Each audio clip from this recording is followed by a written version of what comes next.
This market is absolutely crazy. Homes are selling before they hit the market, bidding wars, buyers getting frantic. It is absolute mayhem out there. Maybe you want to buy a home, but you're worried about how to navigate this treacherous market. Grab a pad of paper and a pen and stay right here. I'm going to give you my best tips on how to be successful buying a great home in 2022, even in this crazy market.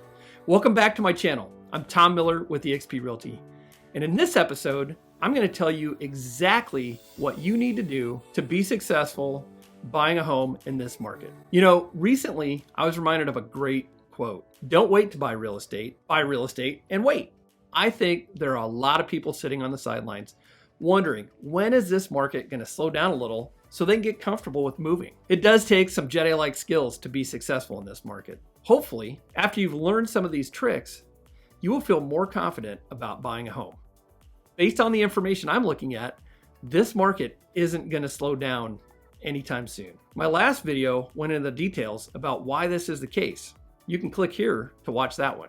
All right, here they are. My 5 best tips for how to buy a house in 2022. These 5 tips are all of equal importance, and they need to be executed in the order I'm sharing them in. Okay, here we go. Tip number 1, be 100% ready and committed. You're probably saying, really, Tom? This is your best stuff?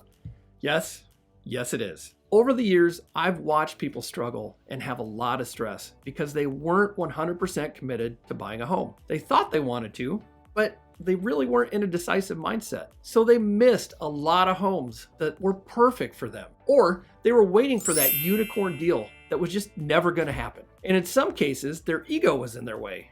They thought they knew more about the market than the market. You have to get very real with the fact there are no deals available in this market. Don't even start looking until you're 100% ready and fully committed.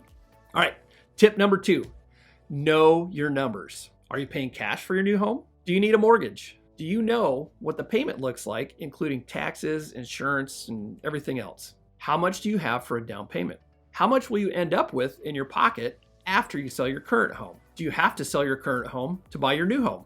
These are a lot of the numbers you're going to have to get a handle on so you can have the confidence you need to go after the right home when it pops up. A note on why knowing the absolute most you can pay for a home is really important. I'm sure you're thinking to yourself, damn realtors, always trying to sell me on more than I want to spend and make me house poor. Here's the reality. In this market, you have to know where the line is that you have to stop at. Many homes are getting into competitive situations. Things are moving so quickly. If you find a home you have to know what is possible for you. Once you know this, then you can draw whatever arbitrary line you want as far as your personal limit. But until then, you really are putting yourself at a huge disadvantage to other buyers. I find people have all sorts of thoughts in their mind that create self-imposed limits, even to the point of not wanting to know the max they can spend. It's a big mistake not to get this info as soon as possible.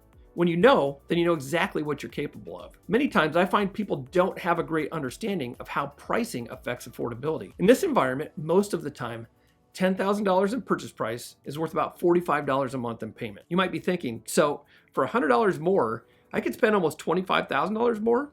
Yeah, interesting, isn't it? And even more importantly, that same $10,000 in purchase price is only worth anywhere between $500 and $2,000 in down payment, depending on the percentage you're putting down. While we're on down payment, did you know you don't need to have 20% down to get a conventional mortgage? Depending on your situation, many times you can get a conventional mortgage with as little as 5% down. Everyone's situation is different, so that's a question for a great lender and another video. As you can see, until you know your numbers, you have no idea what price range you should be shopping in. Know your numbers. Tip number 3, have a plan A, a plan B, and maybe even a plan C. The wise prophet, Mike Tyson, once said, everyone has a plan until they get punched in the face. Buying a home isn't really a contact sport, but ask anyone that has bought a home recently and they will tell you it might feel like one sometimes. Let's take a look at what having multiple plans looks like so you don't get punched in the face. So a client of mine has a significant amount of equity in their current home, and they might even have a good chunk of funds sitting in the bank. In this situation, if the client is comfortable with it, here's what we do. First, we take them through the process of getting their home 100% ready to go on the market. We have the listing photos taken, we have everything ready to go, so we can have their home listed on the MLS within the hour. Then, we make sure our client is very comfortable and confident with their financial situation. They know their numbers. If they need a mortgage, They've met with a great lender, they've gotten pre-approved, and depending on the situation, they've gotten approved for some temporary financing to use the equity from their current home. This is a huge advantage in this market if this is possible for you. Once we have all this in place and we're confident in the numbers and abilities, then we lay out our game plan. Here's an example of a plan I've executed many times. Plan A is to go find the home they want, write the offer, and get it accepted.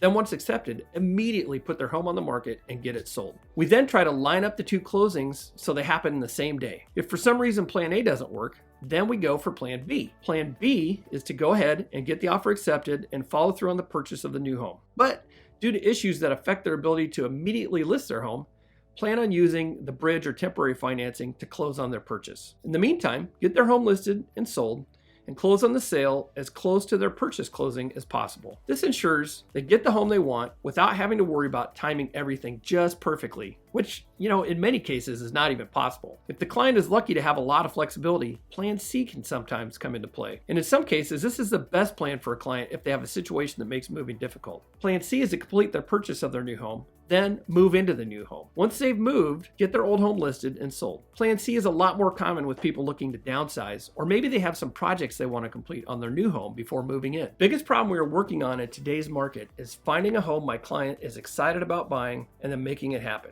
100% of our focus needs to be on that to make it happen. Having multiple plans as an option makes that a lot easier to accomplish. Everybody has their own unique situation, and I can't tell you what your options are until you know your numbers. See how that works? Let's move on to tip number 4. Be extremely aggressive. In today's market, you must be aggressive. You have to pounce on the opportunities the second they appear and be aggressive with your offer. Again, if you aren't 100% ready and committed, this is never going to happen. Depending on the price point, you have to go see the home as soon as you see it to even have a chance. And if you want it, you have to make the offer immediately. I've seen so many homes that have more than 20 showings and have upwards of 10 competing offers in less than 24 hours. Doesn't matter if it's a $150,000 home or a $550,000 home. If it's a great home that is priced anywhere close to good, it is going to sell immediately. And that's a promise. The reality is, in this environment, there are no deals available.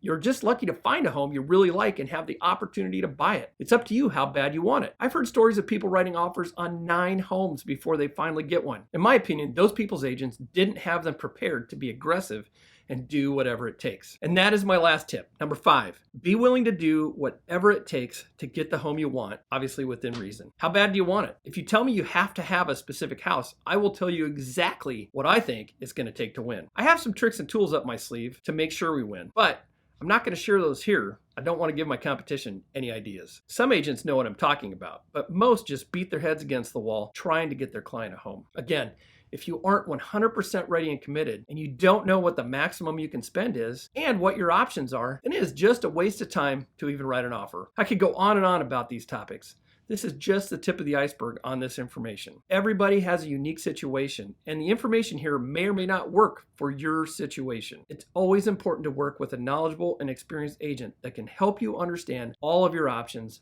based on your specific situation. Hey, if you live in Central Iowa and are wanting to buy a home in 2022, I would love the opportunity to help. Shoot me a message on my Facebook page or through Instagram. Links to my accounts are in the description below.